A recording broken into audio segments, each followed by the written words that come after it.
Amém. Se assente na presença do Senhor. Irmão, eu peço que esse mesmo Espírito que nos guiou até agora, neste momento do nosso culto, possa estar fazendo presença no teu coração, agora no momento da palavra, para que você possa de verdade entender aquilo que o Espírito Santo deseja para nós nessa noite, em nome de Jesus. Amém? Então eu peço a tua atenção para aquilo que o Senhor vai falar em nossas vidas. E essa palavra, irmãos, ela está no meu coração desde o começo da semana passada. E eu venho com ela meditando, e eu venho com ela trazendo ao meu coração, porque Deus, Ele deseja falar algo ao nosso coração nessa noite, da mesma forma pelo qual Ele falou no meu coração, durante toda essa semana que passou, inclusive através de muitas experiências que eu passei nessa última semana. E eu acredito, irmãos, que essa noite é uma noite da glória de Deus. Eu acredito que hoje é a noite da manifestação da glória do Senhor sobre as nossas vidas. E eu quero perguntar, antes de nós lermos aqui na palavra do Senhor, se você acredita de fato nisso, que hoje é uma noite da glória do Senhor sobre a sua igreja, sobre o seu povo, sobre cada um de nós. Nós vamos sim sair daqui transformados, cheios da glória e do poder do Espírito Santo. Porque é impossível, irmão, nós chegarmos na casa de Deus e sairmos da mesma forma. Quando Jesus passava, onde Jesus estava, ali coisas aconteciam, milagres aconteciam, e a glória do Senhor se manifestava. Então, se nós estamos aqui diante de um nome, somente de um nome, essa glória vai aparecer em nosso meio. Nós vamos sumir para que a glória do Senhor esteja habitando em nossos corações. Nós queremos a glória de Deus sobre as nossas vidas. Nós queremos a presença do Senhor sobre as nossas vidas. Nós queremos a presença do Espírito Santo sobre os nossos corações. Mas nós precisamos entender que algo precisa acontecer aqui nessa noite. E nisso o Espírito Santo já ministrava no meu coração desde o começo da semana. Nós precisamos fazer algumas coisas. Nós precisamos, e a palavra que veio para o meu coração é a palavra que está lá no livro de Samuel, 1 Samuel capítulo 4, versículo 1 ao versículo 11. São 11 versículos, eu quero ler com vocês. E eu peço que você compreenda essa leitura, que vai ajudar muito se você compreender. 1 Samuel capítulo 4, do versículo 1 ao 11, a palavra do Senhor diz assim: os filisteus vencem os israelitas. E veio a palavra de Samuel a todo Israel, e Israel saiu ao encontro, a peleja aos filisteus, e se acampou junto a Ebenezer, e os filisteus se acamparam junto a Afeca. E os filisteus se dispuseram em ordem de batalha para sair ao encontro de Israel. E estendendo-se a peleja, Israel foi ferido diante dos filisteus, porque feriram na batalha no campo uns 4.000 homens. E tornando o povo ao arraial, disseram aos anciãos de Israel: por que nos feriu o Senhor hoje diante dos filisteus? Tragamos de Siló a arca do concerto do Senhor, e venha no meio de nós para que nos livre das mãos dos nossos inimigos. Enviou, pois, o povo a Siló, e trouxeram de lá a arca do concerto do Senhor dos exércitos, que habita os querubins, e os 2 filhos de Eli, Ofni e Finéias, estavam ali com a arca do concerto de Deus. E sucedeu que, vindo a arca do concerto do Senhor ao arraial, todo o Israel jubilou com grande júbilo, até que a terra estremeceu. E os filisteus, ouvindo a voz do júbilo, disseram: que voz de tão grande júbilo é esta no arraial dos hebreus? Então souberam que a arca da aliança do Senhor era vinda do arraial. Pelo que os filisteus se atemorizaram, porque diziam uns aos outros: Deus veio ao arraial. E diziam mais: ai de nós, que tal nunca nos sucedeu antes. Ai de nós, quem nos livrará das mãos desses grandiosos deuses? Estes são os deuses que feriram os egípcios com todas as pragas junto ao deserto. Esforçai-vos e sede homens, ó filisteus, para que porventura não venhais a servir aos hebreus, como eles serviram nós até o momento. Sede, pois, homens e pelejai. Então pelejaram os filisteus, e Israel foi ferido, e fugiram cada um para a sua tenda. E foi tão grande o estrago que caíram de Israel 30.000 homens de pé. E foi tomada a arca da aliança de Deus, e os 2 filhos de Eli, Ofni e Finéias, ali morreram. Amém? Irmãos, esse texto é um texto muito interessante, porque ele trata de muitos assuntos. Neste capítulo que nós lemos, aqui no livro de 1 Samuel, capítulo 4. Nós temos o conhecimento que um dos grandes inimigos do povo de Deus eram os filisteus. Os filisteus, como eu posso dizer, sempre foram uma pedra no sapato do povo de Deus, sempre foi uma pedra no sapato do Israel do Senhor. Eles sempre entravam em lutas, eles sempre entravam em guerras, eles sempre travavam batalhas, eles sempre tinham essa adversidade. E nós estamos aqui num contexto mais uma vez, de uma luta entre os filisteus e o povo de Deus, e o Israel de Deus. O povo de Deus também passando por batalhas, o povo de Deus sempre também travando guerras, travando luta no seu dia a dia e na sua história. Vemos aqui então os filisteus se levantando contra o povo de Deus e causando por muitas e muitas vezes medo, causando insegurança, trazendo um sentimento adverso no coração do povo de Deus. Da mesma maneira que eu e você também passamos pelas nossas lutas, também travamos as nossas batalhas, também travamos as nossas guerras, e também por muitas vezes temos medo no nosso dia a dia da forma pela qual nós vamos nos portar e como Deus vai manifestar o seu poder e a sua glória para que Ele seja glorificado. Uma luta, ela aparece na nossa vida para que Deus seja glorificado, porque depois de travarmos a luta, depois de passarmos por essa barreira, depois de passarmos por esse deserto, quem vai ser glorificado? Não somos nós, porque não é pela nossa força, mas é pela vontade de Deus, pelo poder de Deus que está nas nossas vidas. O Israel do Senhor sempre dependeu do próprio Deus, sempre precisava de Deus. E da mesma forma, da mesma maneira que eu e você hoje também precisamos da graça de Deus, porque o amor não se compra, o amor se recebe. O amor não se compra, o amor se recebe. Por graça recebestes o amor do Senhor manifestado na nossa vida nessa noite, no nome do nosso Senhor e Salvador Jesus Cristo. Ele está aqui, o amor está aqui, o nosso Pai está aqui. Mas o povo de Deus passava por luta, passava por aflição, e os filisteus eram uma pedra no sapato mesmo. E aí você pode pensar que talvez você também tenha uma pessoa que às vezes você pensa, né? Essa pessoa é uma pedra no meu sapato, é difícil. Mas irmão, Deus Ele está te abençoando, Deus Ele está te dando sabedoria para você conduzir a tua vida da melhor forma possível. Aqui nesse contexto nós vamos perceber que o povo de Deus tentou de todas as formas caminhar como eles achavam que deveriam caminhar, mas Deus estava querendo mostrar para ele a dependência dele, daquele povo para com Deus. Da mesma forma que eu digo para você hoje, se nós estamos aqui é porque nós reconhecemos que nós precisamos de um Deus. Se nós estamos aqui hoje, se nós sairmos lá da nossa casa, que está frio hoje, para estar aqui hoje, é porque eu reconheço que eu não sou nada e eu preciso da glória de Deus sobre a minha vida. Eu preciso ser aperfeiçoado pelo poder do Espírito Santo, pela mão do próprio Deus que está tocando o meu coração, está tocando o teu coração nessa noite, em nome de Jesus, porque é Ele que convence, é o Espírito que convence, não é o pastor que convence, não é a igreja do Evangelho Quadrangular que convence, não é o ministério de louvor, não é o diaconato, é o Espírito Santo do Deus vivo que está neste lugar, e Ele convence e transforma todos aqueles que creem no nome do Senhor. Ele convence, e Ele é o Cordeiro que tira o pecado do mundo. Ele é o Cordeiro que foi entregue por cada um de nós para que o Espírito Santo viesse e pudéssemos engrandecer o nome do nosso Senhor, como nós estamos fazendo hoje.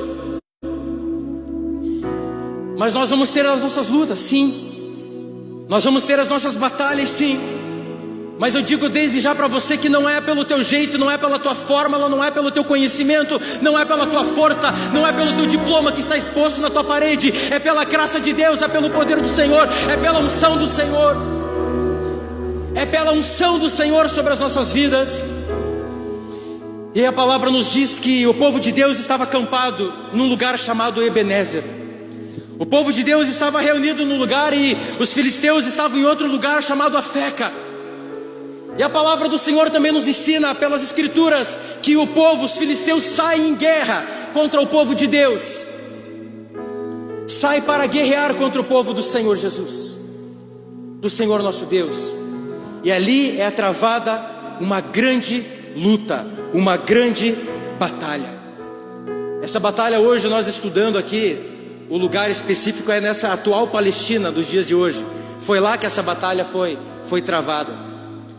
E pela palavra de Deus nós lemos aqui no capítulo 4 do livro de Samuel, que nessa guerra 4.000 soldados de Israel foram mortos.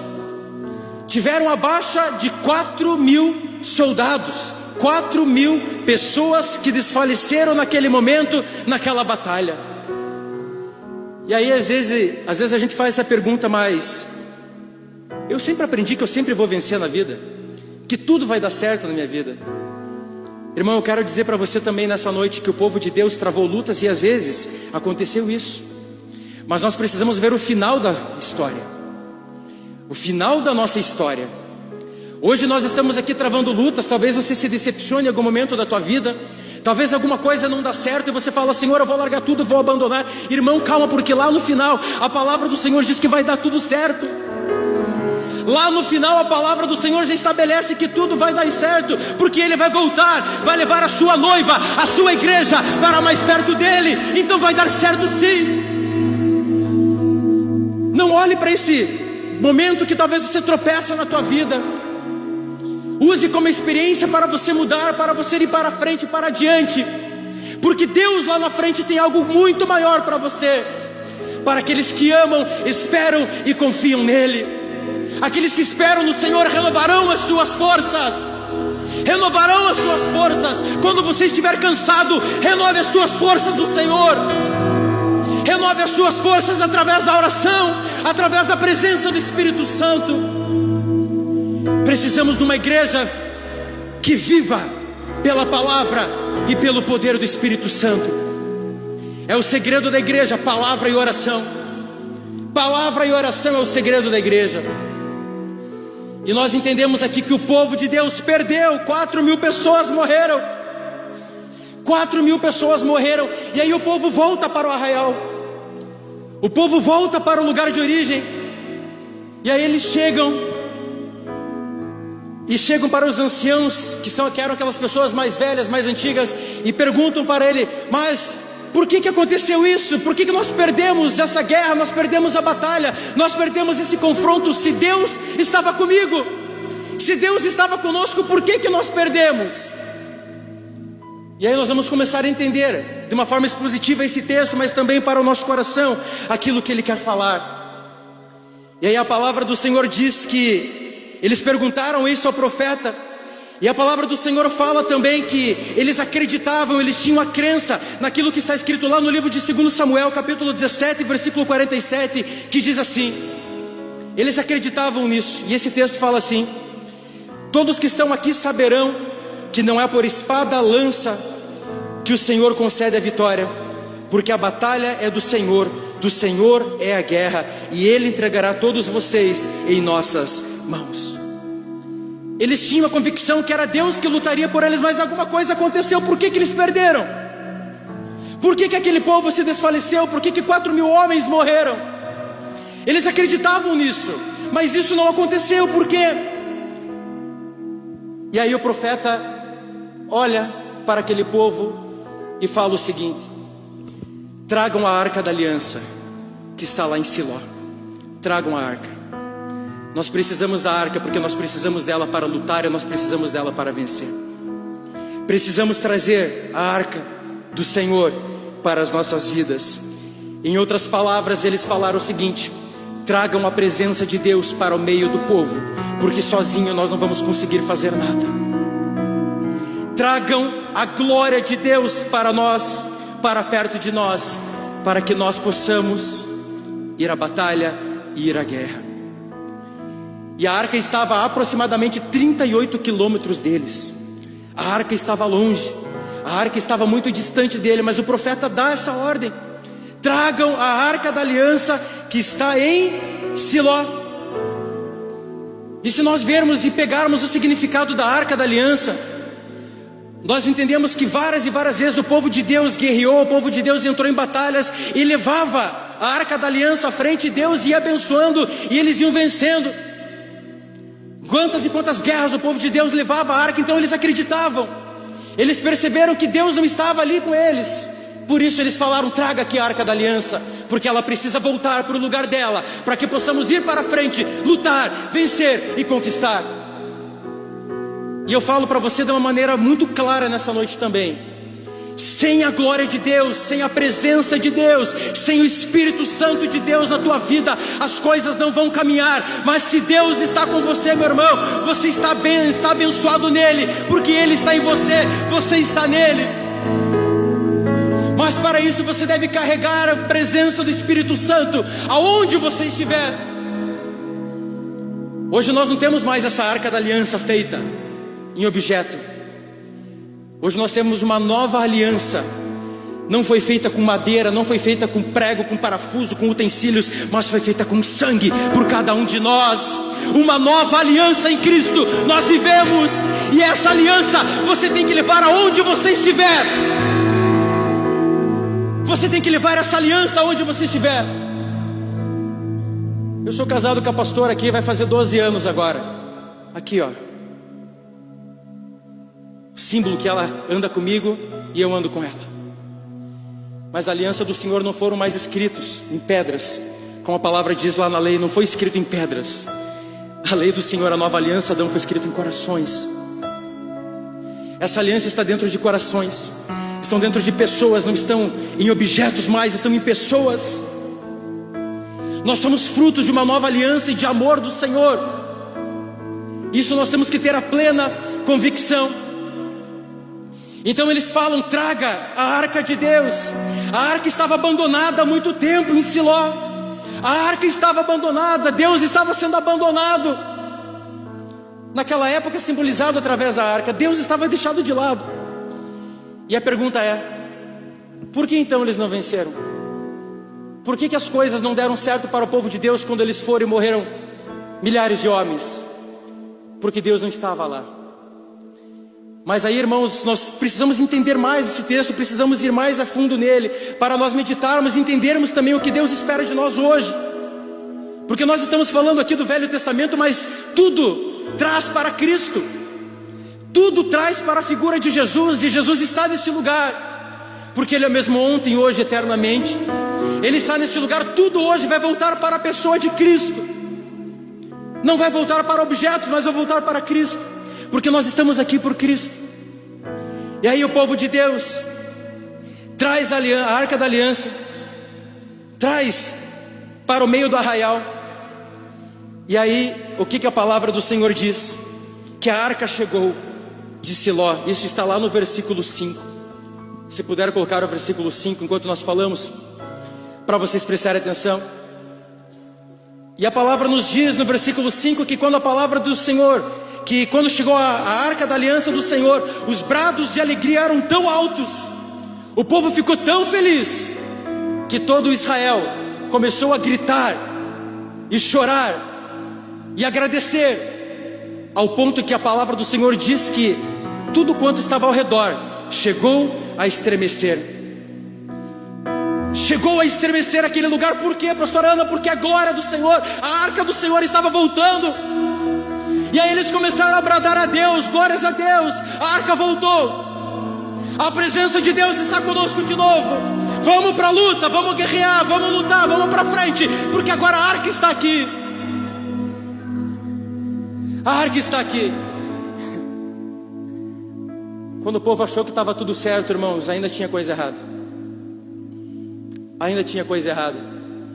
Quando eu penso que está tudo certo na minha vida também, eu tenho que parar e prestar atenção. Será que não tem nada de errado ainda para eu melhorar e para eu corrigir? Eu sempre tenho algo a melhorar na minha vida. Ai daquele que disser que não tem nada para mudar. Todos nós temos algo de mudar, independente da nossa posição, se é pastor, se é líder, se é presidente. Irmãos, para Deus nós somos todos iguais. Somos todos iguais perante Deus. E temos o que melhorar.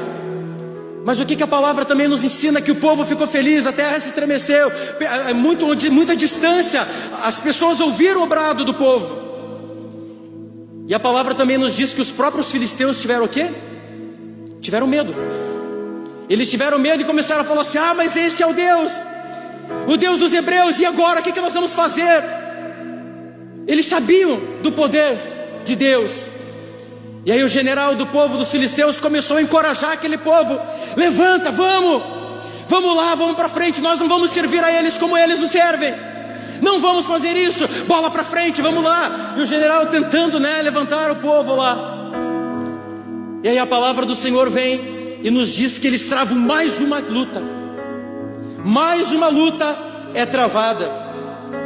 E o povo de Deus, presta atenção, já estava com a arca da aliança. Já estavam com a arca da aliança. Eles foram certos da vitória.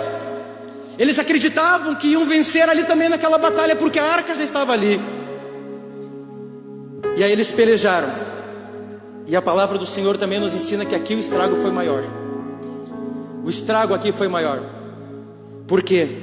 Porque passou de 4.000 da primeira guerra, da primeira batalha, para 30.000 homens que morreram na segunda batalha.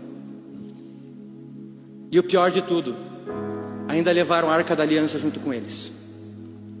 Os filisteus pegam a arca, levam para o território deles, como sinal de vitória frente ao povo de Deus. Mal sabiam eles com quem eles estavam mexendo: com um Deus todo-poderoso. Nós vamos entender por que o povo do Senhor não teve êxito naquela batalha. Vamos entender por que eles não tiveram êxito. Mas eu quero dizer para você nessa noite que o nosso Deus é o único Deus todo-poderoso, que não há poder maior nem perto do que Ele tem para cada um de nós. Ele é onisciente, Ele é onipotente, Ele é onipresente, Ele é o único Deus, o único suficiente Salvador. Então, irmão, você está pensando assim: ah, pastor, mas eu já passei isso também na minha vida, já tive tantas baixas, já perdi tantas batalhas. Por que, Deus? Por que acontece alguma coisa na minha vida agora que está tudo bem? Agora que eu estou na igreja, agora que eu estou jejuando, agora que eu estou orando, agora que eu estou fazendo algo para Deus, por que acontece? Sabe por quê, irmão? Porque a nossa luta é espiritual. A nossa luta não é carnal. Eu não luto contra uma pessoa, eu luto contra as potestades do diabo. Nós lutamos a nível espiritual. Por isso, por muitas vezes, acontecem circunstâncias em nossas vidas, mas tudo isso deve acontecer, não para nos afastar, mas para nos levar para mais perto de Deus. Uma batalha te leva para mais perto de Deus, uma luta te leva para mais perto de Deus, uma decepção te leva para mais perto de Deus, porque quando estava tudo bem, a arca estava abandonada em Siló. Quando estava tudo bem, a arca estava abandonada. E às vezes acontece conosco isso também quando está tudo certo, deixamos lá. Irmão, do fundo do meu coração, Deus está gerando nessa noite um relacionamento muito mais profundo com Ele. Deus está gerando no nosso coração uma necessidade emergencial da glória dEle sobre o nosso coração. Uma necessidade absurda, que nós precisamos dEle porque Ele é o nosso alimento. Precisamos sentir o amor de Deus aonde nós formos, aonde nós pisarmos, aonde Deus nos levarmos. Que Deus seja conosco, que seja Ele lutar por nós, que seja Ele travar as nossas batalhas. Mas a pergunta é: como dessa vez morrer mais homens do que lá na primeira guerra? Se Deus estava presente, por que aconteceu tudo aquilo? Quem aqui, vamos ser sinceros, um dia já fez uma pergunta parecida? Por que acontece na minha vida? Por que eu tenho tanta luta? Por que eu tenho tanta batalha? Às vezes dá até uma vontade de desistir. Alguém um dia já passou por isso, irmão? E o diabo sempre lança uns pensamentos, do próprio cão pra gente, para tentar nos afastar. Eu até conversava com o pastor Joacir essa semana, Ah, mas antes de eu ir para a igreja, minha família parece que era mais unida. Antes de eu ser dizimista, parecia que eu tinha mais dinheiro. O diabo sempre vai colocar mentira. Sempre vai colocar mentira. Mas a palavra do Senhor, ela é verdade e luz para todos que esperam, confiam no Senhor. A alegria do Senhor, a palavra do Senhor, ela é a nossa força e sempre será a nossa força, sempre será. Mas sabe por que o povo de Deus não venceu? Sabe por que o povo de Deus não venceu? Porque quem estava carregando a arca eram 2 homens, e esses homens se chamavam Ofni e Finéias. Ofni e Finéias, guarde bem esses nomes. Quem eram Ofni e Finéias? Eram filhos do sacerdote Eli. E a palavra também nos ensina que somente os sacerdotes levitas poderiam tocar na arca. Então eles que estavam levando a arca da aliança. E Ofni e Finéias que fizeram parte deste contexto. Quem estava levando a arca de Deus? Ofni e Finéias. É evidente que se a glória de Deus estivesse da maneira correta sendo introduzida no meio do povo, o povo não tinha sido derrotado. Mas quem estava carregando a arca? 2 homens. Quem eram Ofni e Finéias? Quero ler rapidinho com vocês 1 Samuel capítulo 2, versículo 12. Vamos voltar um pouquinho.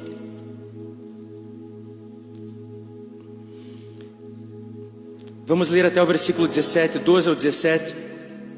A palavra do Senhor fala: Eram porém os filhos de Eli, filhos de Belial, e não conheciam o Senhor. Porquanto o costume daqueles sacerdotes com o povo era que, oferecendo a alguém algum sacrifício, vinha ao moço do sacerdote, estando-se cozendo a carne, com um garfo de 3 dentes em suas mãos, e dava com ele na caldeira, ou na panela, ou no caldeirão, ou na marmita, e tudo quanto o garfo tirava, o sacerdote tomava para si, e assim a fazia a todo o Israel que ali ia a Siló. Também antes de queimarem a gordura, vinha ao moço do sacerdote, e dizia ao homem que sacrificava: Dá essa carne para assar ao sacerdote, porque não tornará de ti carne cozida senão crua. E dizendo-lhe o homem: Queime primeiro a gordura de hoje, e depois toma para ti quanto desejar a tua alma. Então ele lhe dizia: Não agora há de dar, e senão por força a tomarei. Era, pois, muito grande o pecado desses jovens perante o Senhor, porquanto os homens desprezavam a oferta do Senhor. E o versículo 22 vai falar: Eram porém Eli muito já velho, e eu via tudo quanto seus filhos faziam a todo Israel, e de como se deitavam com as mulheres que em bando se ajuntavam à porta da tenda da congregação. O que eu quero trazer para vocês aqui? Quem eram esses homens? Olha a vida dessas pessoas. E foram essas pessoas que queriam trazer a glória de Deus para o meio do povo. Agora eu começo a explicar para vocês por que o povo de Deus não recebeu a bênção de Deus daquele jeito. Porque a glória de Deus não se busca de qualquer forma. A glória de Deus se busca com o coração quebrantado, com o coração ali na presença de Deus, confessando tudo que há no seu coração, para que a glória do Senhor transforme. Eles queriam fazer no meio dos seus pecados que a glória de Deus se manifestasse. Eles queriam trazer a glória de Deus no meio do povo. Como? Não tinha como. Não tinha como. E aí que nós entendemos que todos eles estavam em pecado. Todos eles estavam em erro. E quando nós estamos nessa condição de pecado, somente uma atitude nos só uma coisa faz com que Deus nos abençoe. É a confissão e o arrependimento. Sem confissão e sem arrependimento nós não veremos a glória de Deus. Mas a palavra do Senhor, a mesma palavra diz que se nós crermos que Ele é o Filho de Deus, nós veremos a glória de Deus, nós veremos o poder de Deus. E eu acredito que nessa noite o poder de Deus vai se manifestar entre nós, porque nós estamos buscando a presença de Deus, com o nosso coração ali quebrantado na presença dEle, reconhecendo que nada somos, que precisamos dEle, que somos fracos e pecadores, mas que a graça do Senhor, o poder do Senhor se aperfeiçoa na nossa limitação, se aperfeiçoa na nossa fraqueza. E a mesma palavra que diz que aonde abundou o pecado, superabundou a graça de Deus. Superabundou a graça de Deus. A graça de Deus está aqui, mas para a glória de Deus se manifestar aqui, que possamos colocar todo o nosso coração na presença dEle, de verdade na presença dEle. Por isso aquele povo não recebeu a bênção de Deus, porque eram eles que estavam carregando a arca da aliança, eram eles que estavam carregando a glória do Senhor que eles queriam.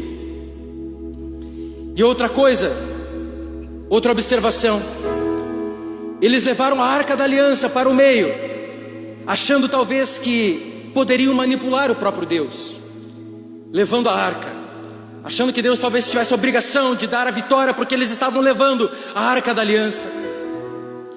Mas sabe o que eu aprendo aqui?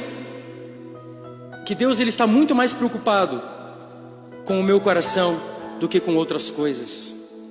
Deus, ele primeiro queria curar o coração do povo de Deus, curar o coração do povo de Israel, porque a arca, por arca, naquele momento era um objeto que eles levariam, que simbolizava a presença de Deus, sim, mas Deus estava preocupado primeiramente com o coração deles, com a transformação das suas vidas. Você está aqui hoje porque Deus está preocupado primeiramente com o teu coração. Deus está preocupado com a sua alma. Deus está preocupado com você, porque o maior objetivo hoje, através da cruz, é te levar para a vida eterna. Então talvez eles entendessem que levando a arca obrigavam Deus a fazer alguma coisa, e Deus não age assim. Deus não age de acordo com aquilo que eu penso, Ele age de acordo com a sua soberana vontade, de acordo com o seu querer. E é isso que nós pregamos. Talvez eles achavam que a arca de Deus era um amuleto que se trouxesse dava vitória, e Deus mostrou que não é bem assim. E quanta coisa a gente vê no dia de hoje, irmão, com esse evangelho que às vezes a gente vê, o evangelho da rosa ungida, o evangelho do sabonete ungido. Irmão, não é que eu gosto de falar isso, mas é que a gente vê, e dá uma vontade de ficar brabo, porque resumem, e desculpa a expressão que eu vou usar, diminui de tal tamanho o sacrifício de Cristo, que parece que tem que ungir um sabonete para que a glória do Senhor vá lá e aconteça na minha casa, que se não fizer isso, não levar uma rosa ungida, não vai dar certo. Irmão, do que valeu o sangue do Cordeiro por nós? Do que valeu o sangue de Cristo? Se isso aqui é importante, Deus está nos ensinando hoje a viver pelo evangelho genuíno da palavra, e o evangelho é o próprio sangue de Cristo. Não se negocia, não se negocia, não se negocia. Isso para mim é coisa lá da macumbaria, que estão querendo introduzir dentro da igreja, mas aqui nesse altar nunca vai acontecer isso. E vamos declarar aqui em nome de Jesus que os pastores, as igrejas hoje vão viver pela palavra de Deus. Eu não preciso de nada a não ser do sangue de Cristo sobre a minha vida. Ele é suficiente. Ele é suficiente. Não preciso trazer nada para o evangelho, porque ele já está pronto. Não preciso acrescentar um carro no meu projeto de vida, porque o sangue do Cordeiro está sobre mim. Eu não preciso fazer mais nada.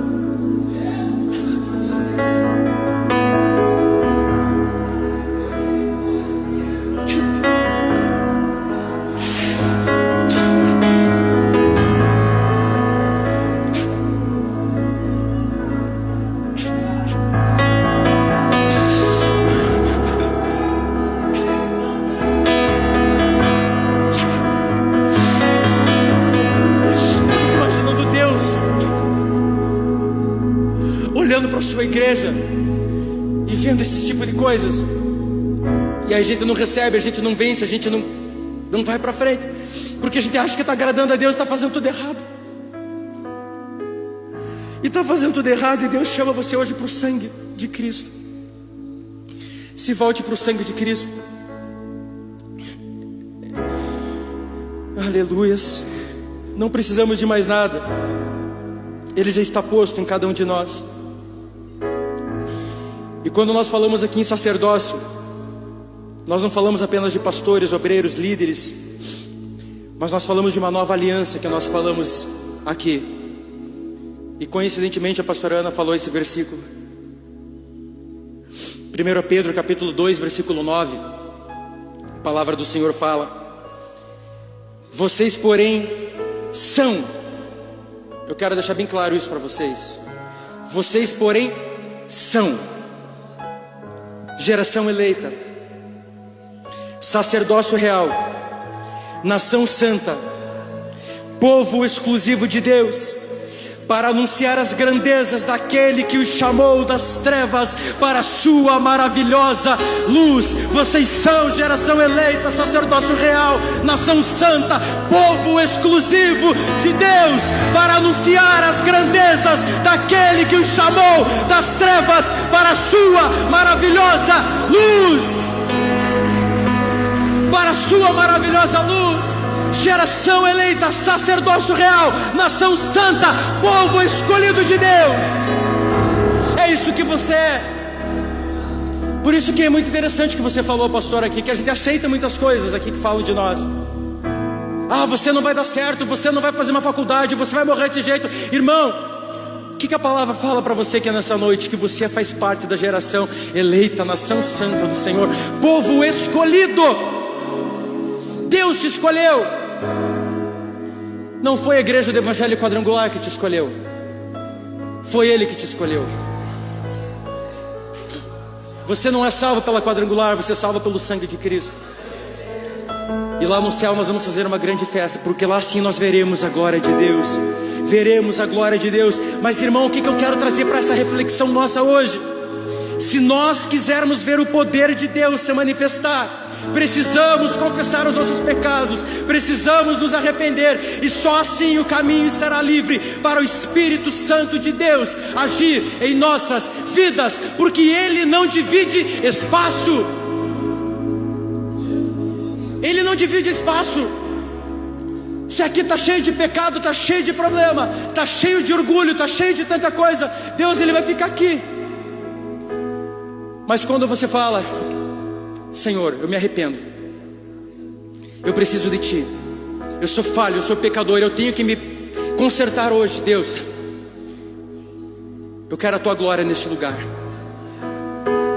Por isso que eu falei no começo dessa pregação: quantos querem aqui neste lugar a glória de Deus? Tem uma canção que eu gosto muito que diz: quem já pisou no Santo dos Santos? Em outro lugar não sabe viver. Aquele povo tinha o conhecimento, mas abandonaram. E Deus, Ele fala: voltem, voltem, voltem. Deus, Ele já tinha um plano estabelecido no meio do seu povo. Deus, Ele tem um plano estabelecido para nós nessa noite também, em nome de Jesus. Sabe qual que é o plano dele? Lá, que a arca iria voltar. A arca iria voltar, a glória iria voltar. Mas era necessário uma mudança radical antes no coração daquele povo. Era necessário uma mudança radical. Talvez você nesse momento está pensando assim: a glória do Senhor, o poder de Deus, já faz tanto tempo que eu não sinto. Eu quero dizer para você de uma forma muito convicta: essa glória, esse poder vai voltar sobre você hoje, em nome de Jesus. A glória vai voltar, o poder vai voltar, vai voltar. Mas como? Deus nos fala através da sua palavra que Ele enviou um homem chamado Samuel.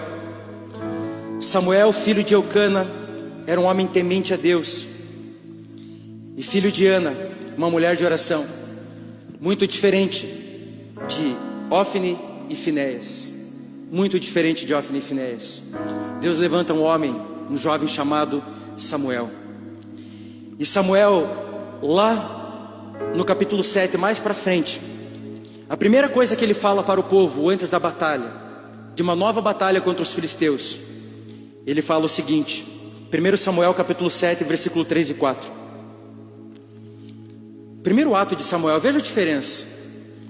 Ele fala assim: se vocês querem voltar-se para o Senhor de todo o coração, livrem-se então dos deuses estrangeiros e dos postes sagrados. Consagrem-se ao Senhor e prestem culto somente a Ele, e Ele os libertará das mãos dos filisteus. Assim os israelitas se livraram dos balaíns e dos postes consagrados e começaram a prestar um culto somente ao Senhor. A glória veio, após o conserto. O poder veio após o conserto. Deus nessa noite está consertando corações. Deus nessa noite está consertando vidas. A Arca da Aliança, irmãos, simbolizava sim a presença de Deus. Ela ficou 7 meses no meio daquele povo. Quando a arca foi capturada, ficou 7 meses com eles. E o que aconteceu com a arca? Começou a aterrorizar aquele povo. Os deuses começaram a cair na frente, começaram a se quebrar, porque a presença de Deus se manifestava no meio daquele povo. Eles ficaram assustados e falaram: vamos devolver esse negócio aqui, vamos devolver a arca, porque coisa está acontecendo aqui, está caindo poste, está caindo, praga, tem um monte de coisa acontecendo, vamos devolver. E aí a palavra nos diz que passou por mais 5 cidades a Arca da Aliança, até que aconteceu com todas as cidades a mesma coisa. E o que aconteceu? A arca voltou. Vamos levar para o povo de Deus essa arca, devolvam para eles, porque pertence a eles, a glória pertence a eles. E eu digo para você nessa noite: a glória pertence ao povo de Deus. A glória vai voltar, o poder vai voltar, a unção vai voltar, em nome de Jesus. Em nome de Jesus. Eu só quero encerrar com uma palavra, uma frase: sem santificação, sem glória. Sem santidade, sem glória. Eu quero a glória do Senhor neste momento, e eu vou sentir o poder do Senhor agora neste momento, em nome de Jesus. Mas para isso eu quero convidar você a se colocar de pé.